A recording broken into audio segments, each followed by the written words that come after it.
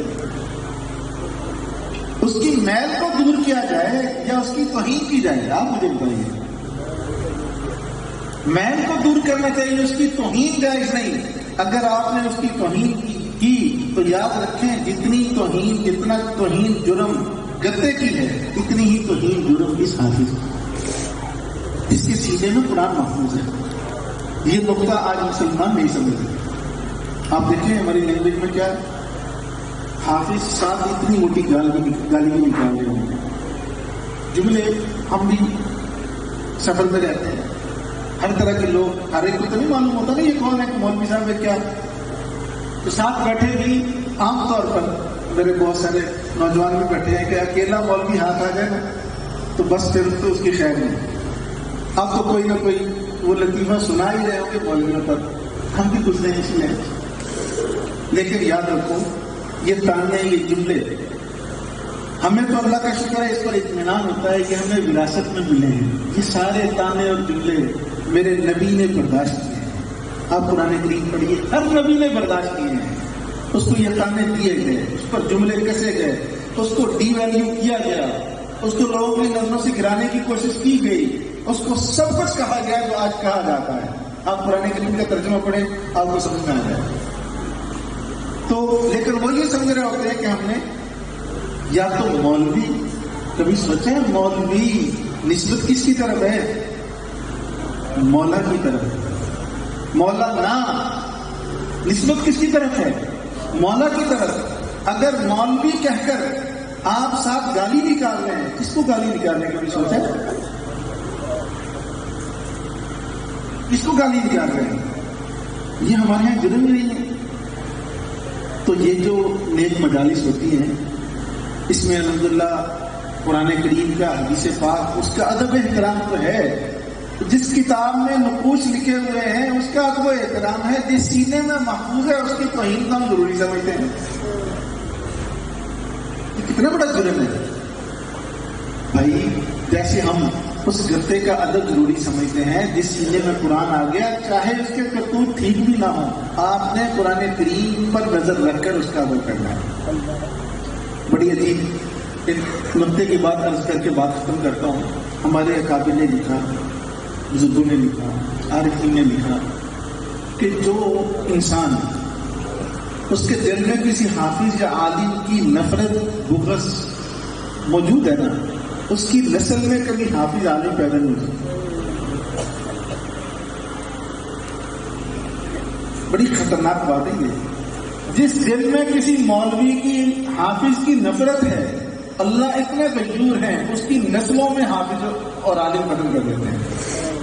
اور ایک انسان کتنا بھی گناہ گار کیوں نہیں ہے، کتنا بھی بڑا فاسق فاجر کیوں نہیں ہے، لیکن اس کے دل میں حافظ عالموں کی محبت ہے، اللہ اس کی نسلوں میں حافظ عالم پیدا کر دے. کتنے ہی لوگ ہیں وہ چاہتے ہیں کہ ان کا بچہ حافظ ہو، ان کا بچہ عالم ہو، بڑا شوق ہے کہ ہمیں، لیکن 100 جتن کر لیتے ہیں ان کا بچہ حافظ نہیں ہوتا. ان کا بچہ کہتا ہے مجھے جان سے مار تو مر جاؤں گا لیکن حافظ نہیں بنوں گا. کیوں؟ لوگ کہتے ہیں پھر بھی مولوی صاحب نہیں چنگا، سرکاری صاحب نہیں چنگا، مدرسہ نہیں چنگا. تانا دیں گے مدرسے کو، مولوی کو. کبھی یہ بھی سوچا کہ میرے دل میں تو کسی عالم حافظ کی نفرت اور بغض نہیں ہے. اگر بغض تھا، یہ ہے، تو پتھر پر لکیریں آپ کا بچہ حافظ عالم نہیں کر سکتا. آپ کیسے اللہ کو راضی کرو گے؟ آپ سارے جرم آپ کی زندگی میں ہیں. اگر آپ حافظ عالم بنانا چاہتے ہیں، کسی عالم حافظوں سے محبت شروع کر دو، اللہ آپ کی نسلوں میں پیدا کر دیں گے. ابھی ہمارے بزرگ کیا نام تھا جن کے گھر کھانا کھایا؟ میاں شمشاد صاحب بیٹھے ہوئے تھے، کہہ رہے جی کھانا تو مجھے تو نہیں پتا کون ہے بزرگ، تو بتایا انہوں نے. کھانے کی بڑی محبت کا اظہار کر رہے تھے. مجھے اپنے والدین یاد ہے. آج اگر میں یہاں آپ کے سامنے کو 2-4 کلمات بزرگوں کے سامنے جسارت کر کے کہہ رہا ہوں وہ کیسے بن گئے، اس میں ہمارا تو کوئی کمال نہیں تھا۔ یہ دیکھا کہ ہمارے ماں باپ کے دل میں، وہاں جیسے علاقے میں ہمارے پرانی باتیں ہیں، 1985-86 کی باتیں ہیں، کہ اس وقت کوئی عالم آتا نا علاقے میں تو ہمارے والد صاحب یا والدہ ان کی عادت تھی کہ جا کر کیا کرو، کھانا ہمارے گھر میں ہو، اور جب کھانا ہمارے گھر میں ہونا تو ہمیں یہ پتہ چلنا کہ یہاں سے مولانا آ رہے ہیں، اور یوں والدہ تعارف کرایا کرتی تھی جیسے کوئی وزیر اعظم آ رہا ہے۔ اس کے لیے دیسی مرغ، دیسی گھی میں اس کے لیے آدھا کلو گھی جو گھر کے اندر دیسی گھی ہوتا تھا وہ تیار کرنا، شکر ہو وہ، تیل ہے وہ، مونگ پھلی ہے وہ بھی ان کو ہدیہ دینا۔ ہم سمجھتے تھے کہ مولوی اتنی بڑی چیز ہے کہ اس کا آنے پر اتنا پروٹوکول ہے، تو وہ مہمان ہمارے گھر میں، علماء جو آتے تھے کھانا ہمارے گھر میں ہوتا تھا۔ اب ہمارے ذہن میں کہ اتنا اونچا مقام ہے عالم کا، تو بنتے گئے، جب مولوی بن گئے بعد میں پتہ لگا کہ سارے جہانیاں گالیاں تو کھانے واسطے مولوی اللہ نے پیدا کیا۔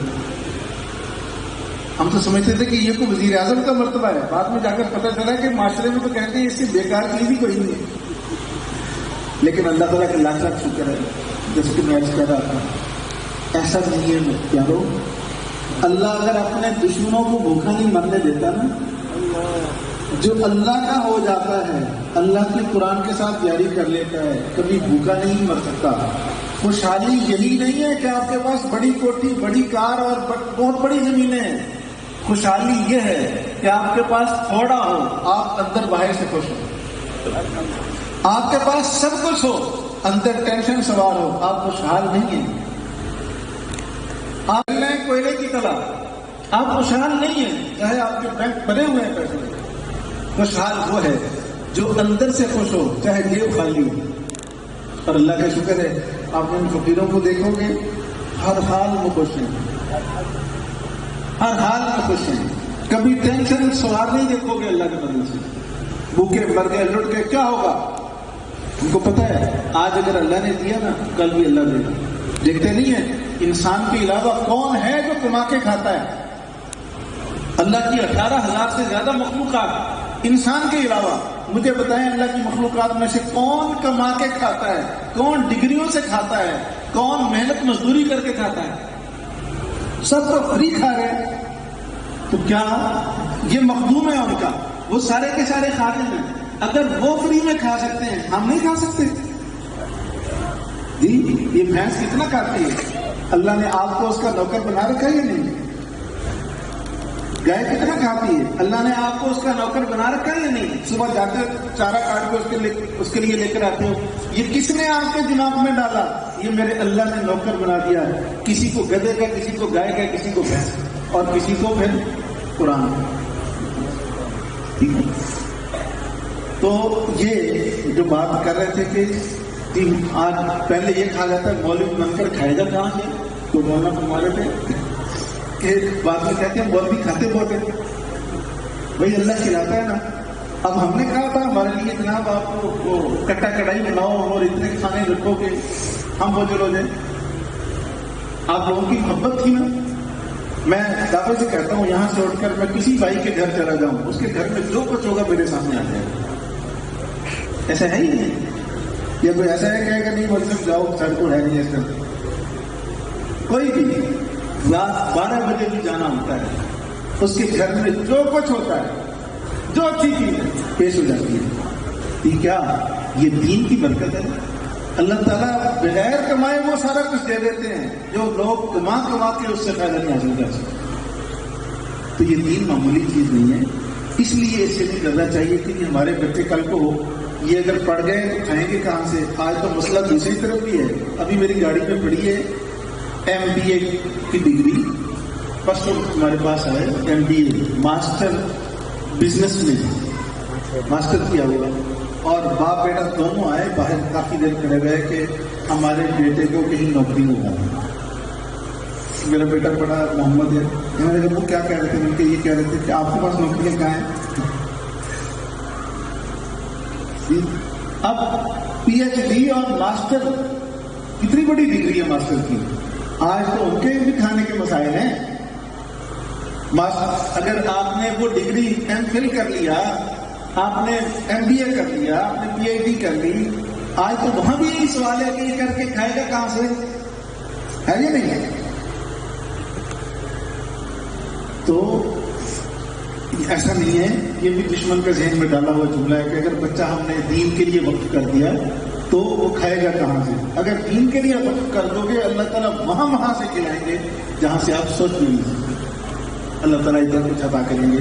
تو اس لیے آپ لوگ بھی ضرور نیت کرو کہ اپنے بچے کو ہم حافظ بنائیں گے، یہی عالم بنائیں گے، اور اس کا طریقہ میں نے بتا دیا ہے کہ ان عالم و حافظوں کی محبت دل میں بٹھا لو، جو غیر ہو اس کو دور کرنے کی کوشش کرو، اندر چھپے قرآن سے محبت رکھو، ان کے سینوں میں موجود قرآن سے محبت رکھو، اللہ آپ کی نسلوں میں عالم حافظ پیدا کرتے ہیں۔ تو انشاءاللہ العزیز یہ جو چھوٹے بچے آئے ہیں، انشاءاللہ مجھے اللہ کی ذات سے امید ہے یہاں سے عالم حافظ پیدا ہوں گے، اللہ کے فضل سے ضرور پیدا ہوں گے۔ اللہ تعالیٰ میرے لیے، آپ کے لیے اس کو بہترین صدقہ جاریہ بنائے۔ ہمارے مفتی شریف صاحب کی محنتوں کو، یہاں کی انتظامیہ، ہمارے دوست اتنے بھی ہیں، بہت زیادہ محبت رکھتے ہیں، بہت زیادہ محنت کرتے ہیں، یہ اصل میں ان کی ساتھ محبتوں کا بھی تو نتیجہ ہے، ورنہ مولوی شریف صاحب تو یہاں نہیں رہ سکتے۔ جب میں پہلی مرتبہ آیا تو اس مسجد میں سوچ رہا تھا کہ کیسے رہیں گے، بس اہل علاقہ کی محبتوں نے انہیں روک لیا، قید کر لیے ہیں۔ تو بہرحال آپ کی یہ محبتوں کے مستحق بھی ہیں، اور آپ پر حق بھی ہے کہ آپ محبت رکھیں۔ اللہ تعالیٰ آپ کو ان محبتوں کی بہترین جزائے خیر عطا فرمائے۔ وآخر دعوانا الحمدللہ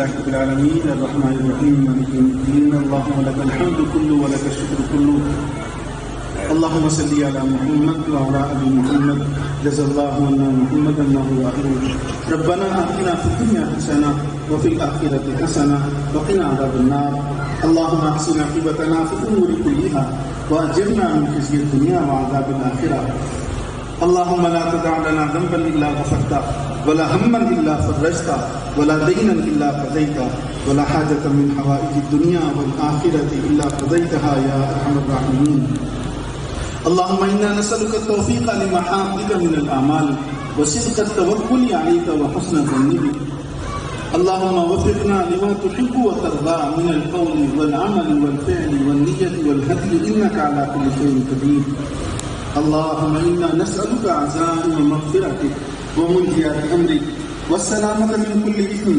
والغنيمة من كل بر والفوز بالجنة والنجاة من النار اللهم إنا نسألك حبك وحب من يحبك وحب عمل يقربنا إلى حبك اللهم إنا نسألك علما نافعا ورزقا واسعا وقلبا خاشعا وعملا متقبلا یا اللہ کریم، یا اللہ کریم، ہمارے جتنے بزرگ بھائی یہاں تشریف فرما، یا اللہ سب کو اپنی بارگاہ میں قبول فرما، یا اللہ کریم سب کے آنے کو یا اللہ اپنی بارگاہ میں قبول فرما، یا اللہ سب کو اپنے شان اجر عظیم عطا فرما، یا اللہ کریم، یا اللہ کریم، یا اللہ کریم، ہمارے جن بچوں نے یہاں یا اللہ سبق کرنے پڑھا، یا اللہ کریم اس کے مطابق اب ان کو عمل کی بھی توفیق نصیب فرما، یا اللہ کریم ان کو مزید توفیقات سے نواز دیجیے، یا اللہ ان کو حافظ بھی بنا، یا اللہ ان کو عالم بھی بنا، یا اللہ ان کو عامل بھی بنا، یا اللہ کریم اس ادارے کو، ہماری اس مسجد کو پورے علاقے کے لیے مرکز رشد و ہدایت بنا، مینار نور بنا، یا اللہ کریم، یا اللہ کریم، یا اللہ کریم، ہمارے حضرت مفتی شریف صاحب یا اللہ کریم ان کے علم میں، عمل میں، اخلاص میں مزید برکتیں عطا فرما، یا اللہ کریم مزید ترقیات سے نوازیے، یا اللہ کریم ہمارے حضرت مولانا زاہد الراشدی صاحب دامت برکاتہم العالیہ تشریف فرما، یا اللہ ان کے علم میں، عمل میں مزید برکتیں عطا فرما، یا اللہ کریم، یا اللہ کریم، یا اللہ کریم حضرت کے فیوزات یا اللہ پورے علاقے میں عام و تام فرما، یا اللہ کریم، یا اللہ کریم ہم سب کو قدردانی کی توفیق عطا فرما، ہمارے اسٹیج پر تشریف فرما جتنے حضرات علماء کرام ہیں، یا اللہ کریم، یا اللہ کریم، یا اللہ کریم ان کی زندگی میں برکت عطا فرما، یا اللہ کریم، یا اللہ کریم انہیں موفق بنا، معیت بنا، یا اللہ قبولیت نصیب فرما، مقبولیت نصیب فرما، نافیت تامہ نصیب فرما، ہمارے جتنے بزرگ بھائی یہاں تشریف لائے ہوئے یا اللہ کریم، یا اللہ کریم جتنے ان کے دلوں میں جائز حاجتیں ہیں یا اللہ ایک ایک کی نیک حاجت کو پورا فرما، ہمارے تمام بیماروں کو شفا عطا فرما، تمام مقروضوں کے قرض ادا فرما، تمام حاجت مندوں کی حاجت روائی فرما، بے اولادوں کو اولاد عطا فرما، اولاد والوں کی اولاد کو نیک بنا، ان کی آنکھوں کی ٹھنڈک بنا، یا اللہ ہمارے جتنے مسلمان بھائی بہنیں اپنے بچے اور بچیوں کے رشتوں کے سلسلے میں پریشان، یا اللہ ان کی بچیوں کو بچوں کو نیک گھر عطا فرما، نیک رشتے عطا فرما، یا اللہ ہمیں دنیا آخرت کی ہر خیر ہر بھلائی نصیب فرما، عافیت نصیب فرما، ہمارے گھروں کی بیماریاں دور فرما، ہمارے گھروں سے نحوستیں ختم فرما، ہمارے گھروں میں اپنی خاص برکتیں رحمتیں نازل فرما، یا اللہ ہماری قبر حشر کی ساری منزلیں آسان فرما، میدان حشر میں ہم سب کو جناب نبی کریم صلی اللہ علیہ وآلہ وسلم کی شفاعت نصیب فرما، اور جنت میں آپ ہی کے قدموں میں ہم سب کو جگہ عطا فرما، یا اللہ جب تک جئیں تو دین کے مطابق سنت کے مطابق زندگی گزارنے کی توفیق عطا فرما، یا اللہ جس وقت اس دنیا سے جائیں تو ہم سب کو حسن خاتمہ نصیب فرما، یا اللہ جو مانگا وہ بھی سب کچھ عطا فرما، جو مانگنا چاہیے تھا نہ مانگ سکے یا اللہ وہ بھی ہمیں عطا فرما، وصلی اللہ تعالی علی خیر خلقہ محمد وعلی آلہ واصحابہ اجمعین برحمتک یا ارحم۔